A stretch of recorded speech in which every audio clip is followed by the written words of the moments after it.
Societies don't collapse in a single moment.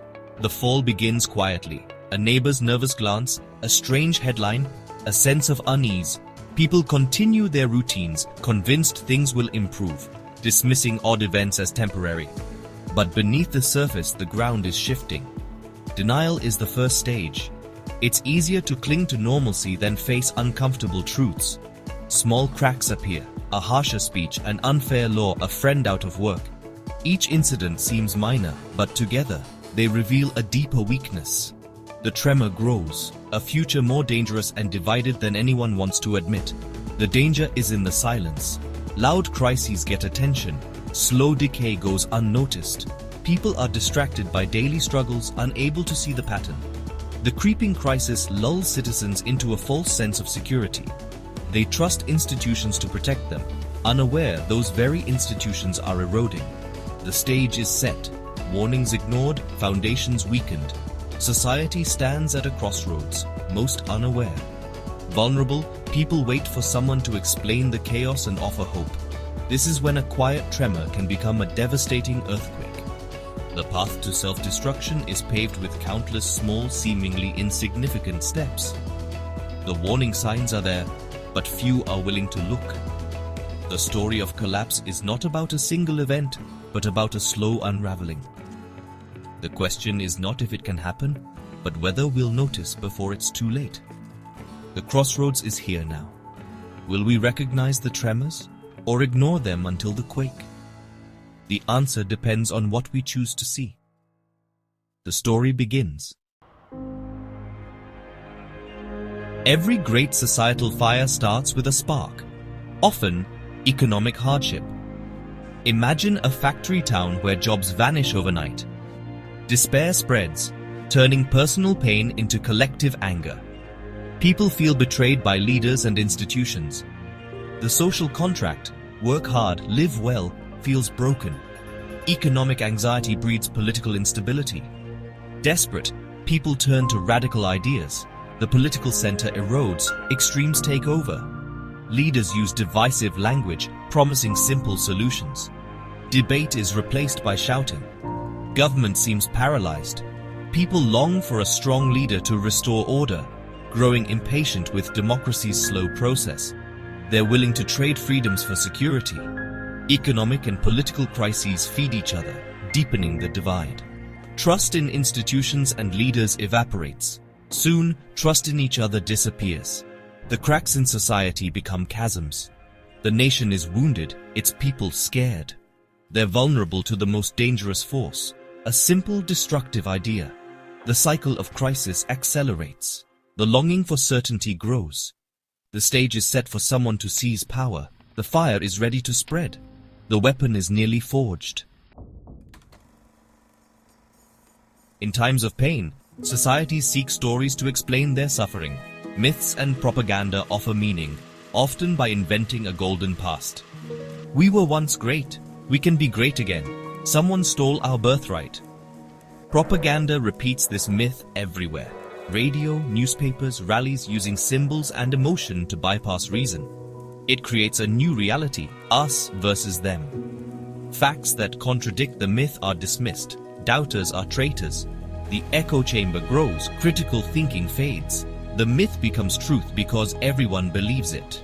The story needs an enemy, a scapegoat blamed for every problem.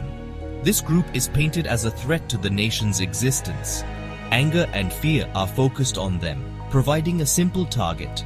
The nation now has its myth, its symbols, and its enemy. The population is united by a shared grievance and a common foe. Propaganda forges the weapon of division. The story is no longer about truth, but about power. The myth spreads, binding the nation in a dangerous cause. The enemy is named and the lines are drawn. The weapon is ready to be used. Into this landscape of fear steps a figure promising salvation. The authoritarian leader claims to be an outsider, echoing the people's pain and promising to restore greatness. Charismatic and decisive, he offers simple answers and blames the enemy within. His rallies become rituals, his words gospel. He bypasses the press, forging a direct bond with followers. Loyalty becomes absolute, immune to facts.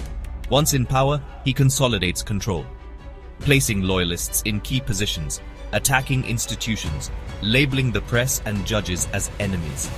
The scapegoat is central to his rule, blamed for every problem. Persecution is justified as national defense. The leader who promised healing now wounds the nation in the name of salvation. The machinery of oppression is set in motion. The savior becomes the destroyer. In a decaying society, the law becomes a weapon. The regime captures the legal system, passing vague laws to silence critics. Courts are filled with loyalist judges. Trials become political theater. People are punished for dissent, writing, protesting, even joking. Fear spreads. Stay silent or be next. The government encourages suspicion, turning citizens against each other.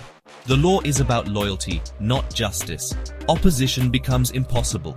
The regime eliminates enemies under a veneer of legality. The shield of law is now a sword. The system meant to protect now hunts its own people.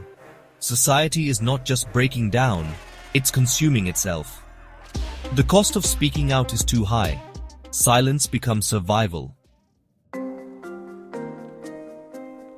As law becomes oppression, suspicion poisons daily life. Trust dissolves. Neighbors become potential informants. Public spaces turn into zones of surveillance. Homes into places of whispered fear. The regime encourages spying, even among children. Isolation grows. Organizing or resisting becomes impossible. Fear is not just of the state but of each other. People wear masks in public, exhausted by constant performance. The foundation of community is destroyed. Society becomes a collection of isolated individuals, united only by fear. In a world of fear, the need to belong becomes overwhelming. The regime offers community, purpose, and identity through the movement. Inside the group, life feels simple and safe. Rituals, uniforms, and shared enemies create powerful bonds. To belong, members must conform. Independent thought is betrayal. The pressure to fit in is immense. Doubt is punished. The group's approval replaces personal conscience. Collective identity overrides morality. Good people do terrible things when sanctioned by the group. The warmth of belonging blinds them to the harm they cause. The fire that unites also destroys. The cost of inclusion is the loss of self. The group's mission becomes everything. The final tragedy. Ordinary people become agents of harm. The state no longer needs to oppress. Citizens do it themselves. Neighbors report neighbors, children shun classmates, shopkeepers deny bread. Some act from belief, others from fear or opportunism. Victim, perpetrator, and bystander blur together. The social fabric is saturated with violence from all sides. The state has outsourced its terror. Citizens police each other. The point of no return is reached. The scapegoated are dehumanized, and the weapon is wielded by those it was meant to protect. The destruction is complete.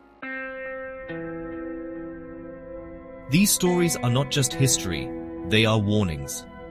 The patterns are timeless.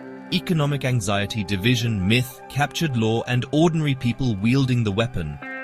Those who fell into darkness were not monsters, but humans, afraid, tired, misled. Catastrophe comes from small choices, believing lies, staying silent, joining the crowd. Any society can follow this path. Vigilance is our defense. Protect free institutions, resist propaganda, and refuse hateful narratives. Cultivate empathy. Defend the law as a shield for all. Democracy is messy but essential. The tremors are visible if we choose to see them. The responsibility is ours every day. We must look in the mirror and ask, what choices are we making? The future depends on our answer.